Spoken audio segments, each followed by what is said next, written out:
my parents were incredibly creative, and when I was growing up, my mother was working on her degree in fine arts, and I would go with her to all of the gallery openings and sometimes go to school with her, and was exposed to just an incredibly diverse range of artistic mediums and just fabulous people. And I've always dabbled a little bit in this or that, not really finding anything to sink my teeth into. And then I met my husband, David, and he's a luthier, woodworker extraordinaire, and there were all of these just fabulous scraps of exotic hardwoods and interesting shapes and colors all around me, and so I decided to start learning the art of inlay, and that was where I was first introduced to woodworking. Louise Nevelson, I think, was one of the biggest influences, and I remember a friend of mine when I was probably 6, 7 years old. Her parents had this great Louise Nevelson coffee table book, and I remember looking in and seeing just these incredible assemblages, all these little tiny parts making up a greater whole. Well, I think my art is more a process of getting out of the way. I don't know that in so many ways I feel like I can take very little credit for it because the inspirations just come rolling in. And as long as I don't think too hard about it, and as long as I don't try to plan too much or, just let myself get out of that organic flow, then everything just comes together. Rarely do I draw or sketch or plan things out. This piece here, Beneath the Surface, this one rolled in like a freight train, and this is actually my most recent piece. Everything that I create has a chamber. I'm fascinated by the concept of containment, and I also like art that you can touch and play with and interact with. Wood is so tactile. Bronze is tactile. Oils are tactile. All of the artistic mediums, to me, beg to be touched. So these are less functional objects, but more just something to invite a person to interact and go in.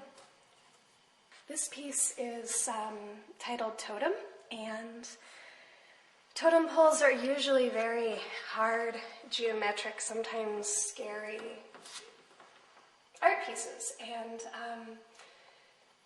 so this piece is kind of a departure from that, and the various women in yogic postures holding each other up and lifting each other towards the sky.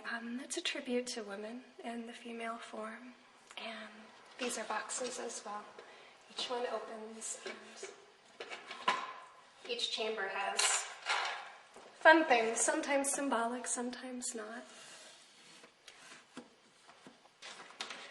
This piece here is titled A Daydream for Ezekiel, and when the breeze crosses it, all these wheels spin in really, really whimsical ways. This was actually sort of a prototypal piece.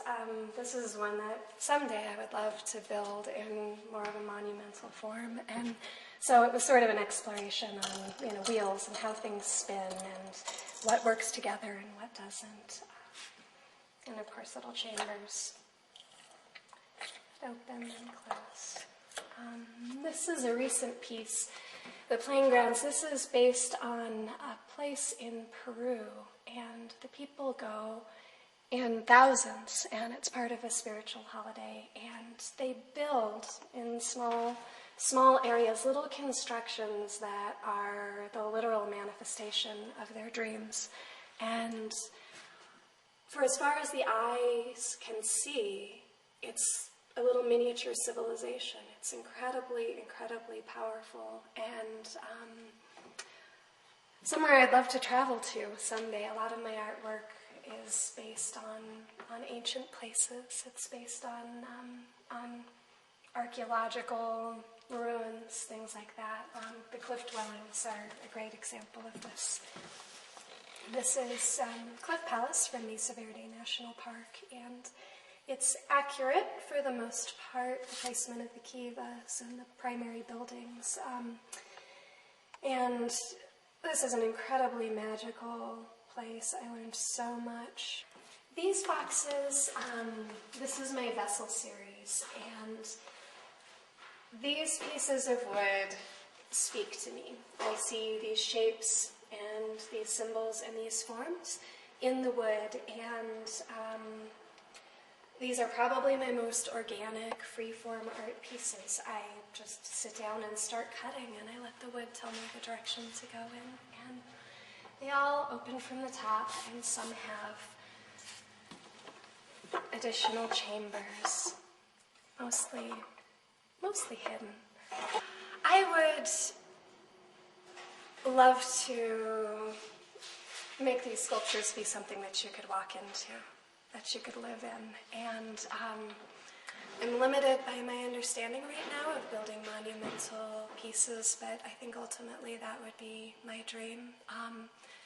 You know, both working with wood and stone. Those are two things that I would love to venture into in the larger realms. These wheels I see being probably 8 to 10 feet in diameter. Probably an outdoor piece, something that would spin in the wind, a kinetic sculpture of some sort, but also indoors. Going back to the concept of containment, we contain ourselves in these buildings. We have containers that we put things in, we have the tangible and the intangible ones, and so, having these be a part of a larger interior would also be amazing. I don't think things have to be limited to square walls or to pieces of art that you hang. I think buildings can be turned into wonderful, whimsical, magical places, and so much of our current architecture is not creative.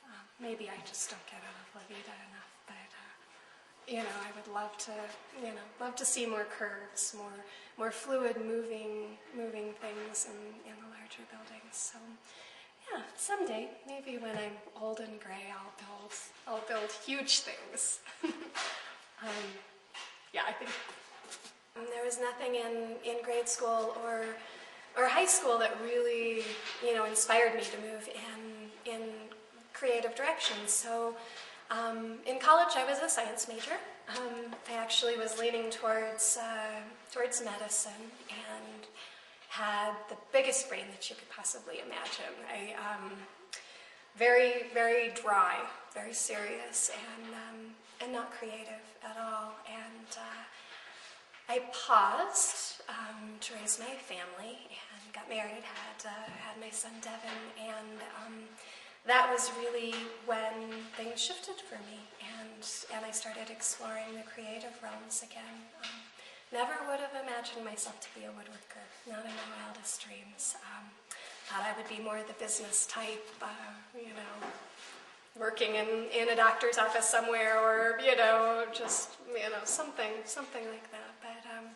But yeah, never would have imagined myself to be doing what I'm doing right now, and wouldn't go back for anything. So. Yeah.